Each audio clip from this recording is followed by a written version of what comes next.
Bonjour à tous, j'espère que vous allez bien. Donc aujourd'hui, on va voir comment analyser correctement ces parties d'échecs.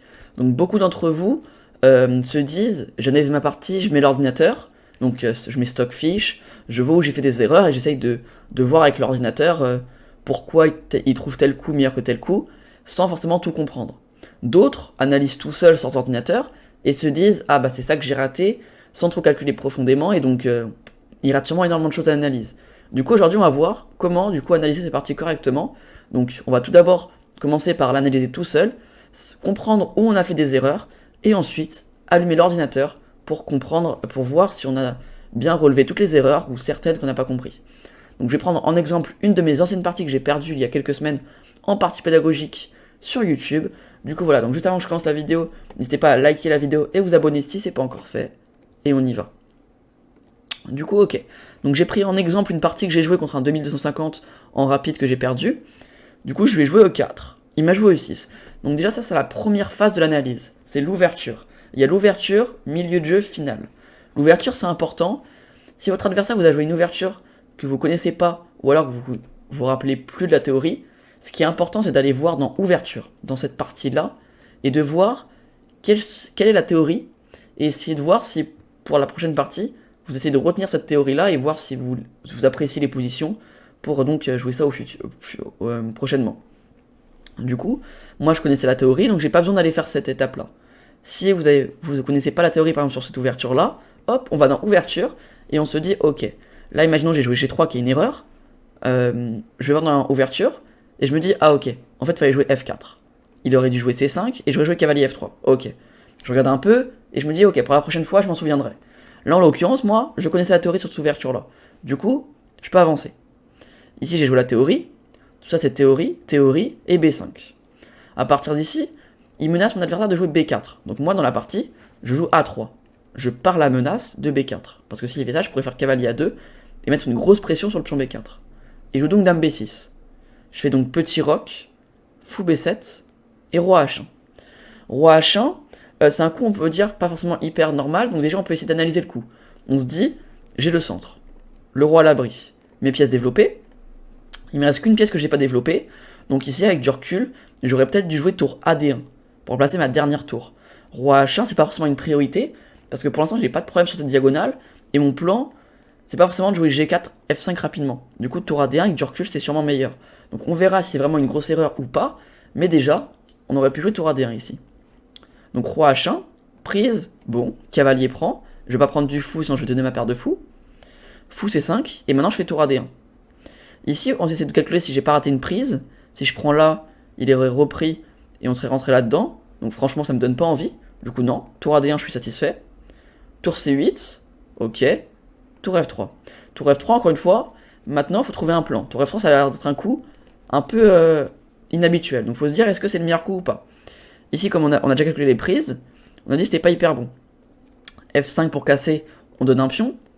Donc tour F3, bon. Le plan, ça va être sûrement de doubler les tours, ou peut-être de passer la tour en G3. Là, pour l'instant, si on me dit de réfléchir sur la position, peut-être que fou F3 pouvait être un coup aussi. Fou F3, on note. Je note ici pour m'en souvenir. Fou F3 potentiellement. Et sur l'ancien coup aussi, on avait dit à la page de roi H1. On peut dire peut-être tour AD1. On verra après avec l'ordinateur si j'ai raison ou pas. Donc ici peut-être fou F3 à la place. On place mon fou qui est actuellement en E2 un peu mal placé. Du coup pour retenir on met les coups là. Donc tour F3, cavalier prend. Pas de choix, je fais fou prend. Fou prend. Pas de choix, dame prend. Dame prend, pas de choix, tour prend. Et il me fait G5. G5. Directement, si je prends, je perds le pion E5. C'est d'ailleurs la partie. Est-ce que j'ai pas mieux que ça du coup? Est-ce que je peux pas défendre ce pion? Par exemple G3, qu'est-ce qui se passe sur G3? Je pense que bon, s'il pousse, je bouge ma tour. Donc G3, je pense que il aurait sûrement pris. J'aurais dû reprendre sinon je perds le pion. Et il aurait peut-être pu jouer F6 pour tout casser. Pas de choix, j'aurais dû prendre sinon je perds le pion. Et cavalier prend. Est-ce que je préfère cette position-là ou cette position-là avec cavalier prend? Ça ou ça? Ça. Je pense que je préfère quand même cette position-là, du coup, avec la faiblesse en E6. Du coup, je vais mettre ici. Pour m'en souvenir, ici, peut-être que j'aurais préféré cette variante-là. Ok, on continue la partie. Cavalier prend 5, il attaque ma tour. Bon, tour E3, je mets la tour sur la colonne du roi. Cavalier C4. Il menace la fourchette. Pas de choix, je prends du coup. Et tour prend. Ici, est-ce que je dois prendre, reculer ou défendre ma tour? Si je prends, c'est la partie. Il fait donc B prend. Si je recule, bon voilà, je laisse faire tour G8, enfin tour G4, bref. Tour reculer, de toute façon, ça va être mauvais. Et est-ce que je dois pas plutôt défendre la tour? Défendre la tour, bon, il fait prise, prise et E5. Et je pense que là, ouais, non. Ouais, non, là, j'ai du mal. Hein. Là, j'ai du mal, je dois reculer. Je suis pas bien. Du coup, non. Tour E3, on annule. C'est pas bon. On enlève la variante. Du coup, tour prend C4 et le bon coup. B prend C4. Je fais cavalier A4. Je place bizarrement mon cavalier pour mettre le cavalier en C5. Est-ce que c'est une bonne idée ou pas? On remarque pour le cavalier quelles sont les bonnes cases. Faut se dire quelles sont les bonnes cases pour le cavalier. Ok, peut-être C5, c'est vrai. Peut-être D4, peut-être E5. Mais avec du recul, peut-être qu'une idée plutôt avec B3 pourrait être mieux. B3 pourrait peut-être casser cette structure qui est assez forte, qui me gêne un peu. S'il laisse, je vais lui créer un pion isolé, et plus tard la case F6 pour mon cavalier, car le pion D5 ne contrôlera plus la case. Du coup B3, il est obligé de prendre. Je vais donc reprendre, et ensuite je pourrais peut-être par contre jouer cavalier A4 tour C3. Et là je pourrais prendre la case C5 tranquillement. Donc je vais mettre ici. C'est quoi la différence avec la partie? C'est que si je fais cavalier A5 directement, ici, je peux pas aller en C5 et le défendre correctement mon cavalier. Donc cavalier C5, il fait A5, il défend son pion. Et là je fais B4. B4, donc avec l'idée comme ça, après je pourrais faire tour C3. Le problème c'est que là il peut faire prise. Donc est-ce que j'ai pas un meilleur coup que B4? Mon cavalier n'a plus de case, enfin il a cette case là mais c'est pas bon. Ma tour n'a pas trop de plan. Donc est-ce qu'il faut jouer B4 ou B3 du coup, pour tout casser? B3 je pense que du coup c'est meilleur. Parce que s'il prend, on fait pion prend, voire même peut-être tour prend, on est content. S'il pousse, je gagne le pion. S'il fait rien, je pourrais tranquillement prendre la case E4 puis F6 ou D6. Donc je suis content. Du coup, B3 est un meilleur coup ici. B3 est un meilleur coup. Donc je pense qu'ici j'aurais pu jouer B3. Ensuite, apprend. Bon, pas de choix. Roi E7, tour A3, je prends la colonne. Donc ça c'est une bonne idée. Il fait tour A8. Il conteste la colonne. Donc est-ce que ici je dois prendre, je dois bouger, ou je dois défendre la tour? Si je bouge, je me fais mater. Si je prends, c'est la partie, on verra après. Et si je joue plutôt tour A5 ou tour A6 pour défendre la tour, est-ce que c'est pas mieux? Tour A5, prise. Il va me faire roi D6. Mon cavalier n'a toujours plus de cases. Donc non, c'est pas bon. Pareil pour tour A6. Mon cavalier il est un peu enfermé. Du coup, tour prend, on est d'accord. Prise. Je fais donc roi G1. Je ramène mon roi au centre. Il fait roi D6. Et je fais C3. Est-ce que C3 c'est un bon coup? Parce que c'est vrai que je lui crée un point de cassure. Je pense que j'aurais peut-être pu essayer de ramener mon roi rapidement. Plutôt avec cette idée-là. Ramener le roi rapidement vers le centre. Bon, E5, ça n'a pas exceptionnel. Je pense qu'il a plutôt ramené son roi en E5. Et là, je pourrais peut-être jouer quelque chose comme roi là. Le roi ne passe plus. Il fait ça et je recule. Bon, je suis toujours pas très bien, mais le roi ne peut pas venir par là ici, sinon je vais pousser mon pion et je vais aller à dame. Du coup, ça c'est peut-être une meilleure variante. Du coup, je vais mettre roi F2 ici. Hop, pour retenir. Donc E5 ici. D4. Ouais, donc pas trop de choix. Prise. De toute façon, je vais pas laisser le pion. Donc prise. G3. De toute façon, là, ouais. À partir de là, la partie est déjà finie parce que je peux pas ramener mon roi. Je perds le pion. Du coup, j'avance mon pion. Et il fait roi C6. Il va venir récupérer le pion ici. Du coup, je fais cavalier E4 pour essayer de trouver du contre-jeu à l'aile roi, mais c'est déjà fini la partie. Si je faisais ramener mon roi ici, j'avais pas le temps. Je perds quand même le pion. Du coup, on va tenter quelque chose. Ça peut être que bon. Et cavalier D6. On ramasse. Il fait roi là. Et à partir d'ici, je peux plus revenir. La partie, elle est déjà terminée. Ok. Donc ça, c'est mon analyse sans l'ordinateur. Maintenant qu'on a fait cette analyse en environ 7 minutes, voilà, une analyse tranquille, 7 minutes, on va faire pareil avec l'ordinateur en environ 5 minutes, pour faire une analyse d'environ 10 minutes. Alors, est-ce que je peux... On va essayer d'ouvrir cette page pour garder l'analyse.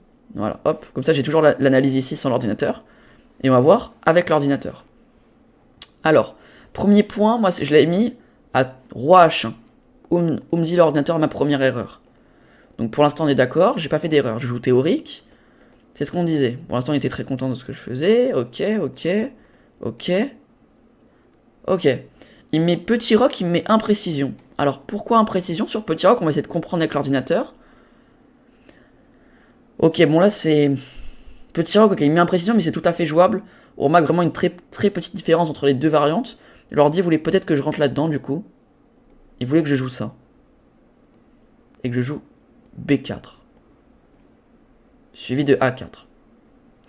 Bon, ok, je pouvais jouer ça, mais Petit Roc, c'est pas non plus une erreur. Voilà, Petit Roc, il met imprécision, mais c'est vraiment très minime ici, donc je le compte pas forcément comme une erreur. Ok, Roi H1, on est d'accord avec l'ordi. J'avais dit Roi H1, pour moi c'était erreur. J'avais dit tour AD1 à la place. Donc tour AD1, ok, l'ordi dit que c'est pas le meilleur coup, tour AD1, mais ok, c'est tout à fait jouable. Il préférait peut-être ici cavalier D1. Cavalier D1 ou fou D1. Alors, quai D1, pourquoi cavalier D1 L'idée, ça va être de jouer quoi? Quai D1. Ah, de jouer C3. Et de consolider le pion du centre avec C3. Et ensuite, le cavalier va venir se mettre en F2 et peut-être balancer un truc à l'aile roi. Ok. C prend, cavalier prend. Fou C5. Prochain mauvais point, on avait dit c'était tour F3. Ok. Ok. Ouais, tour F3, erreur. Ici, l'ordi, il me dit fou F2 par exemple. Ou plutôt, ouais, tour FE1. On place la tour. Fou F3, il en pense quoi? Ok, fou F3 aussi, c'est jouable. Ok. C'est pas le meilleur. Ok, ouais, non, mais un plan plutôt avec tour FE1 pour replacer la tour qui est pas forcément idéalement placée. Ou alors carrément de faire roi G1 et de remettre le roi où il était de base. Ok. Et donc, prochaine menace. Alors, c'est F prend G5. C'est F prend G5, donc c'est après. Donc tout ça, on a dit qu'on était bien. Ok, on était content. Ok, bah finalement, F prend G5, l'ordi il aime bien. On avait dit ici peut-être jouer G3. Mais G3, on avait dit F6, on était content. Donc l'ordi est d'accord avec nous, sur F6, on est content. Mais en fait, ce qu'on a raté, c'est qu'il pouvait faire tour G8 tout simplement. Et en fait, après, il va venir prendre le pion, on va devoir reprendre, et il va jouer sur la colonne ouverte. Ok.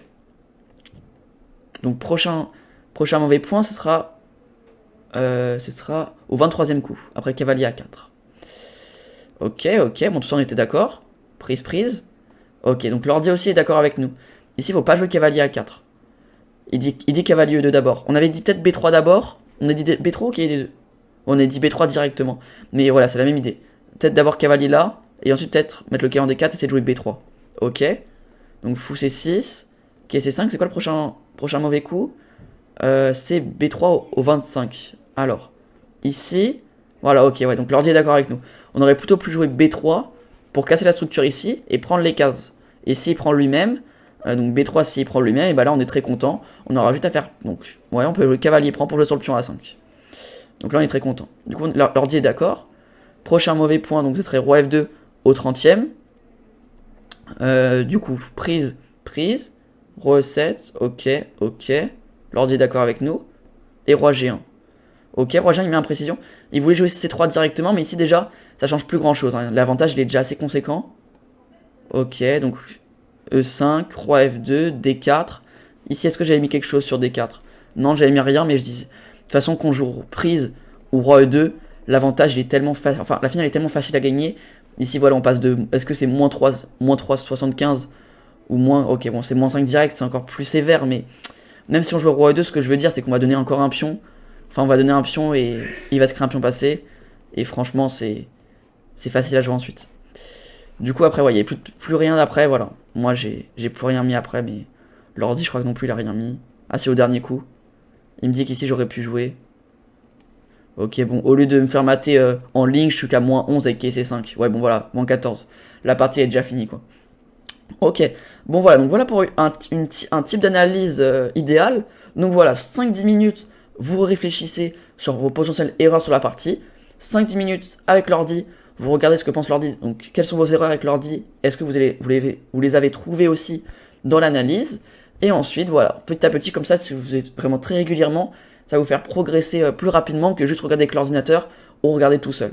Parce que si vous regardez tout seul, de toute façon, les erreurs, vous n'allez pas toutes pouvoir les remarquer. Et avec un ordinateur, c'est comme l'erreur, l'ordi me dit petit rock dans l'ouverture, imprécision. Si on regarde qu'avec un ordinateur sans essayer de comprendre, on se dit ah ok, bah je vais plus jouer petit rock la prochaine fois. Alors que petit rock c'est tout à fait jouable. Donc voilà, faut faire un peu des deux. Et voilà, c'est pas forcément facile à faire. Voilà, c'est en le faisant plusieurs fois après, voilà, ça deviendra une petite routine. Et voilà. En tout cas, j'espère que cette vidéo vous aura plu, que elle va vous servir pour savoir comment analyser correctement vos parties d'échecs. Et moi, je vous dis à bientôt. Allez, ciao.